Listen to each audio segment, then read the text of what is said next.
Ashish Jakhanwala, Chairman, Managing Director and Chief Executive Officer of SAMHI Hotels. He has been a member of SAMHI's board since 2010. He was previously associated with Interglobe Hotels Private Limited as a Regional Director Development and with Panel Care Foster Consultants Private Limited as a consultant. He has experience in the field of hotel operations, design, consulting and investment. Please join me in welcoming Mr. Jakhanwala.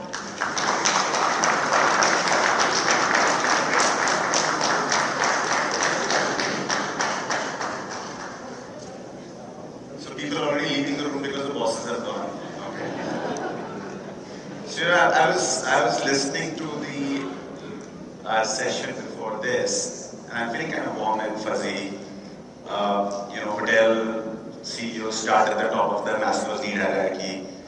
They talk about customer experience. They talk about a lot of subjective things, and I'm here to talk about investments, which is really all about the basics. So I'm going to make you fall from the top of the Maslow's need hierarchy to the bottom of the need hierarchy, which is the basics of how, if at all, you can make money. This time, like all times, I had committed to myself that I will be prepared, and I will be prepared well in time. But after days of daydreaming, looking at these slides, I must admit that I'm quite ill prepared. And that's not because of lack of intent. It's not, hopefully, because of inadequate intelligence. It's because I was adamant to be honest. And when I'm asked, how do you make smart investments? I wasn't really getting a clear answer. And the reason is, what makes a good investment? Are there parameters that define what will make an investment great? Is there a rule book that is at play? And over the last 2 decades, I've worked with a bunch of investors. And one thing I've learned, there's no one rule book, because each investor has its own interpretation of financial success. But before we know what an investor wants, let me share with you my dilemma about hotels. And for all this while, we've been talking about what is a hotel, the experience, what goes inside of it. And on its face, it's very visible. It's a place we all associate with. And it's really important to know the product you want to sell. It's really important to know the product you want to invest in. And a lot of what is said about hotels, interestingly, is perception. And as famously said, one can argue that perception is the only truth, and more so in our business. However, as I dig deeper, I realize that hotel is not even a place. It's actually a concept called non-places. And this concept, I encourage all of you to read a book written in 1995 by a French writer, Marc Aurèle, who described the concept of non-places. And I'll take the liberty of reading this for you so that I get it right. Non-places is, according to the writer, a place. I mentioned the paradox of non-places is that anyone can feel at home in them regardless of their actual background, because they're actually equally alienating to everybody. And therefore, when you go to a foreign country, it's quite interesting that you feel at home in a hotel, because it is equally alienating to everybody. And this whole concept of non-place. And that's really important as I talk about how, as an investor, I have thought about investing in hotels. Think about non-places is you go there as an individual, largely unattached to the people around you. You always have to create an identity for yourself through a registration process, through a unique ID.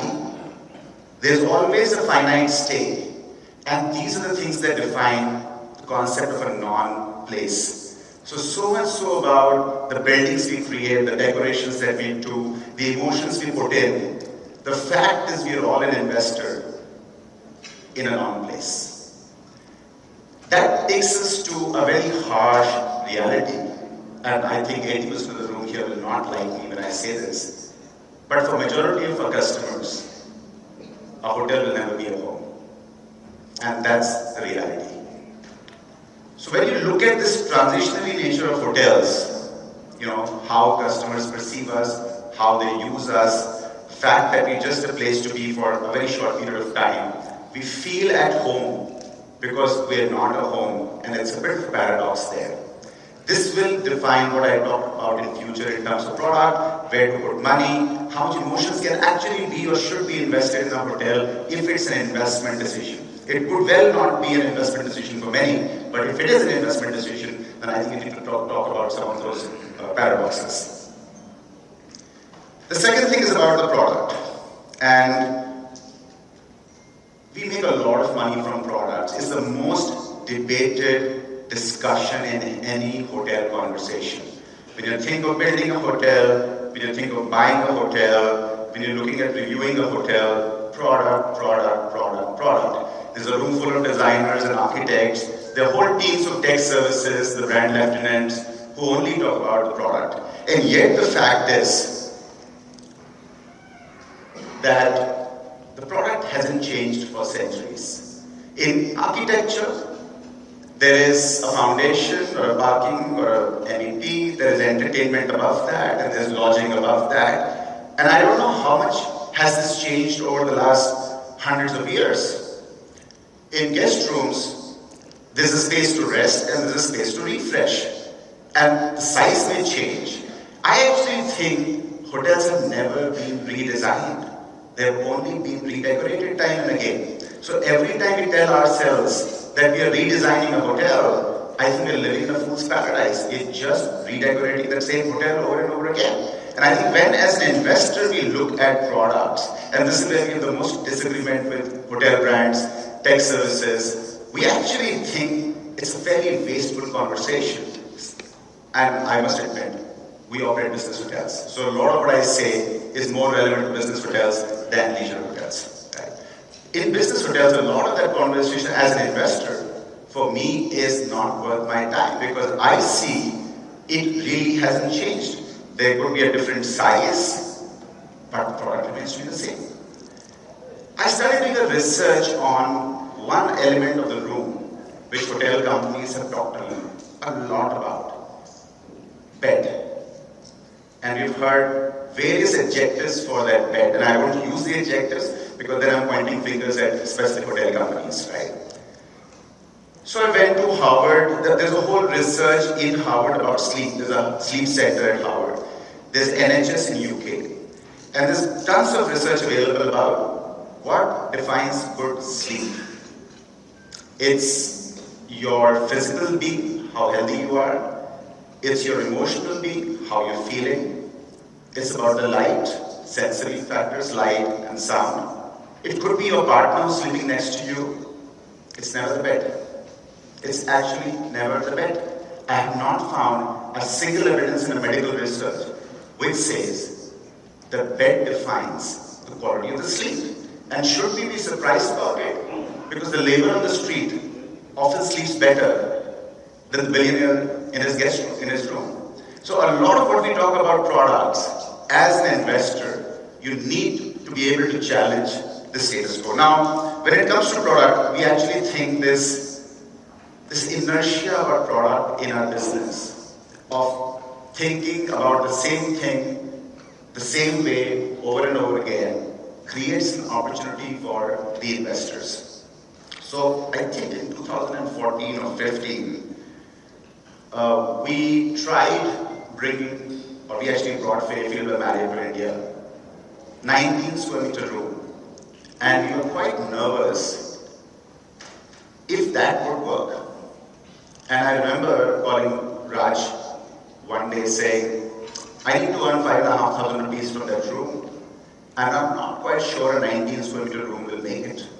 So we were quite anxious if a 19 square meter room will actually work for us to make money. 14 years later, or 10 years later, Fairfield-Marriott 19 square meter room has worked really well. it punches way above its weight. And I think one of my most successful investments ever has been the Courtyard and Fairfield by Marriott Outer Ring Road, Bangalore. So that 19 square meter room became a foundation of this. These must Marriott guys. So I think we tried first time, and then we tasted blood, and we realized there is no correlation between room size and room rate. And I'm talking about mathematical correlation, which is directly proportionate. There's obviously some influence of that. Then in 2018, we tried something crazy. This was a 14 square meter room, 1-4. It's impossible to photograph this room because there's no angle which allows you to click the whole room at one place.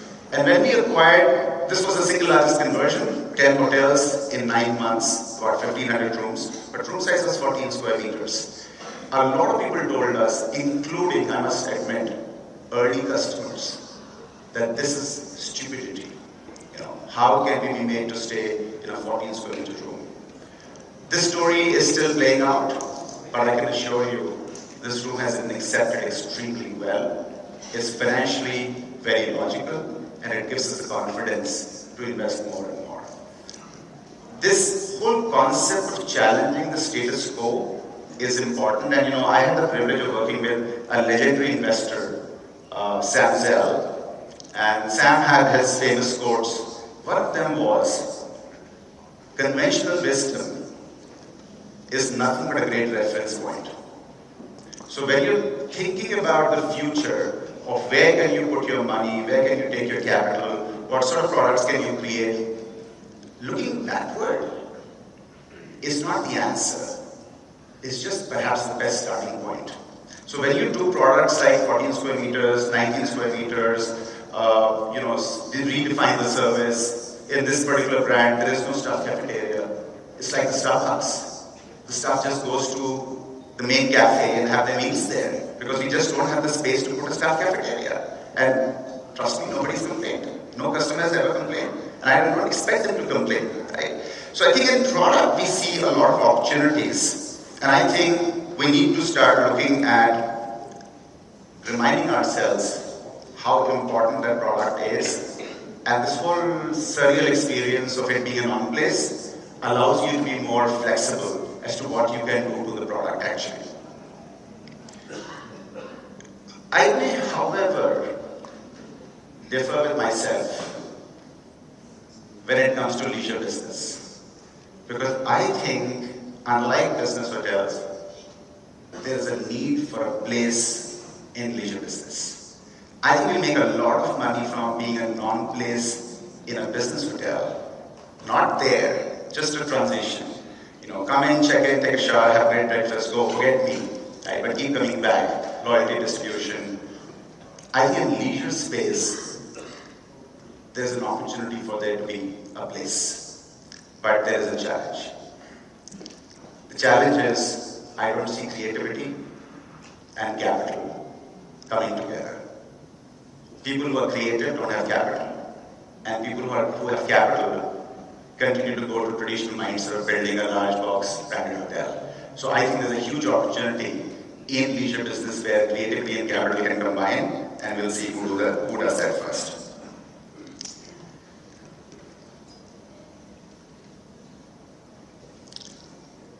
Brands are an important decision for an investor. They are your bridge to the customer. The problem with the brands, however, is there's too many of them. And every month, there are new brands. And as the brands grow, something really dangerous is happening. The spend on each brand is going down because there are finite dollars for the hotel company to invest in. So what's really happening is, and no brand owner should take offense to this slide here. We just got it off the internet. The challenge is that a lot of brands today are not brands. They are addresses. because the global hotel companies cannot deploy capital to market those brands. And there are only two ways to create brands, by the way. Time, Taj Hotels, Oberoi Hotels. We've known them for longer than I've been born, and therefore they're ingrained in your DNA. There's a natural recall. Or money. Deploy a lot of money to create a brand. The challenge about the new brands, they clearly don't have the time, but do they have the money? So what they do is they start relying on the mothership. Therefore, you actually don't know what's happening at a brand level.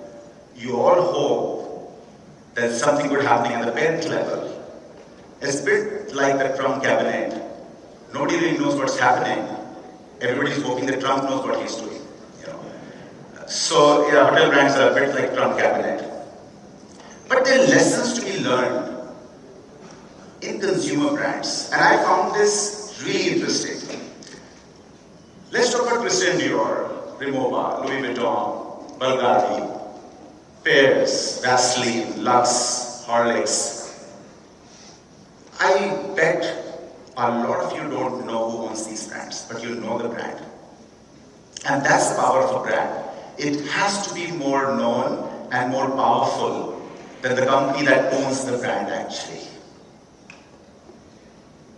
Not in the hotel companies. It's always the company that's known more than the brand. And it makes me question as an investor, do I really put a lot of emphasis on hotel brands? The fact is, I continue to rely on the hotel company, and I'm not relying on the brand.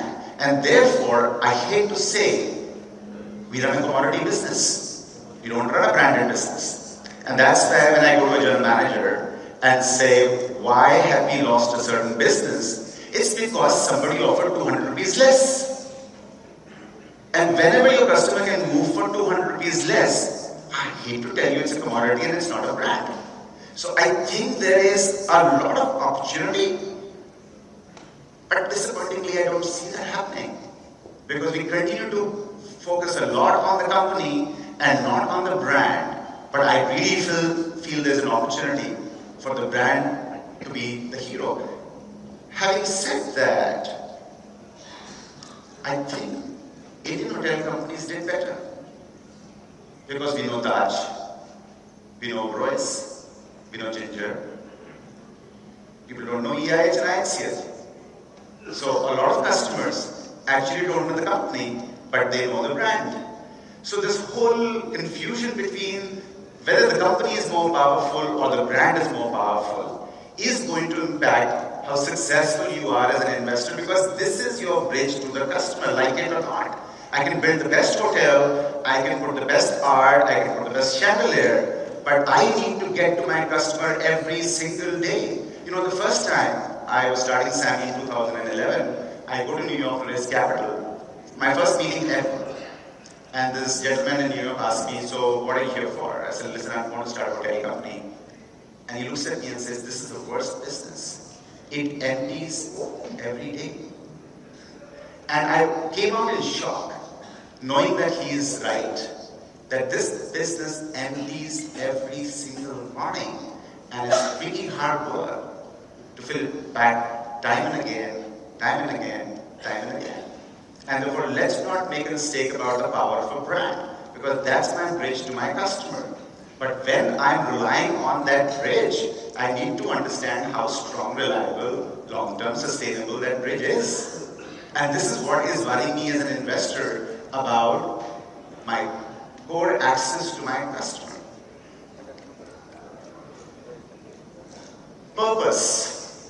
And when I talk saying you need to know your purpose as to why you're investing, it sounds cliched. Right? What do you mean by purpose? But I think this is an honest admission of why you're doing what you're doing. More so important for an investor. And I'll tell you why. In the old world, traditional businesses, and I don't know how many of you are familiar with Maslow's need hierarchy. So Maslow's need hierarchy is a very simple point of view that a human being first tries and satisfies his basic needs: food, shelter, safety, security. Then he moves up in the need hierarchy. He goes to psychological needs of love, affection, family, and then eventually he looks for self-actualization. Right? So that's Maslow's need hierarchy. I'm a big lover of that, and I've been trying to put that for businesses as well. So when I looked at traditional businesses, how Reliance was started, perhaps how a lot of Indian businesses or global businesses started, even Walmart, for instance. The entrepreneur and the investor, his first need was, I need to make money. I need to feed my family. And if he was a good investor, I need to feed the families of the people who are working for me. That was his first need.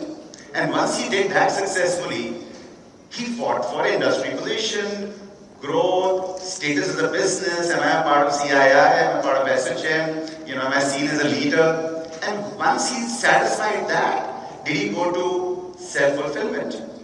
What can I do? Endowments were set up, you had foundations, you would do the better for the world. Some companies, though, started somewhere in the middle. I'd like to believe that Taj actually started from the top. When Tata started Taj Hotels, it was not to make money. It was a bit of a self-fulfillment purpose. Having said that, modern investors, modern entrepreneurs, they start the opposite. They first want to change the world. You talk to any entrepreneur today, you talk to any investor today, he will say, I'm here to solve a world's problem. That's the starting point. Then when he raises capital, he's taught. You should have an organization, you should have certain systems and processes. So then comes the second part. And only much later does he realize the power of the profit. And that's why a lot of these businesses here, do they graphically look stable to you? Not really. For you to be stable, you need to have the base to be bigger. But a lot of new businesses tend to follow this inverted Maslow's need hierarchy, and therefore they tend to be very unstable. But as an investor, there's no right formula. Just be honest. Why do you want to do what you want to do? When I started SAMHI way back in 2011, I must admit, and I've been trying to recollect, I think I just wanted to create India's first institutional hotel ownership group. I made a mistake. I should have thought about making money, and I would have done better. But I do recollect that my first purpose was to create first institutional platform for hotels in India. So I did start somewhere in the middle of the Maslow's need hierarchy, and I think as an entrepreneur I would have been much wealthier if I had started from the bottom, saying I really want to make a lot of money. So as an investor, this purpose is really, really important.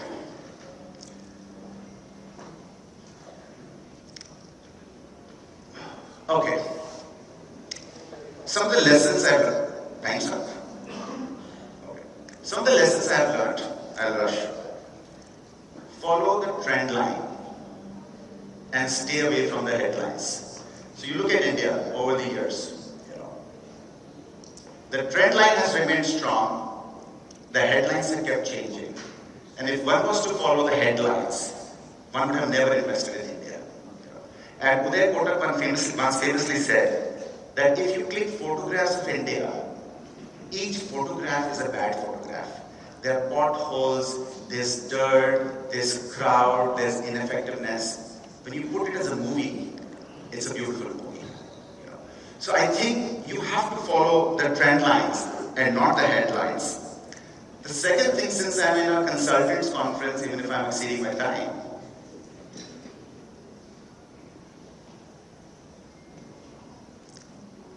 forecasting.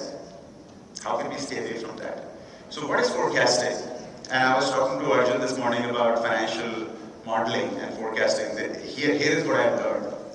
You're trying to talk about the future, and the first part of that formula is future is equal to past. Okay? And then it doesn't sound very intelligent, right? How can future be equivalent to past? So then you multiply it by 1 plus C, which is hope, right? And not just that, you expect that it will be forever thereafter. This is the holy grail of investment banking. And there's nothing more to deciding whether investment is good or bad. It's past. Future is equal to past, but that can't be. So you multiply it by hope, and hope it will continue forever. And I think that's the pitfall of investing that one should stay clear of. Because let me tell you something really interesting about investing. And it was actually said by a literature author. He said the past is very unreliable. The only thing certain is future. And when you think about that statement in investments, it kind of shakes your core. Because you have been investing basis the past. Since my time is up, I'll skip this and I'll go to the last bit. If you didn't understand what I said today, just follow this. If you want to be a great investor, spend the least you can to earn the most, but also for the longest. And this never fails you. This never ever fails you. Being frugal, especially in our business, is not about success. It's about survival. So gentlemen and ladies, that's all I have learned in the last 40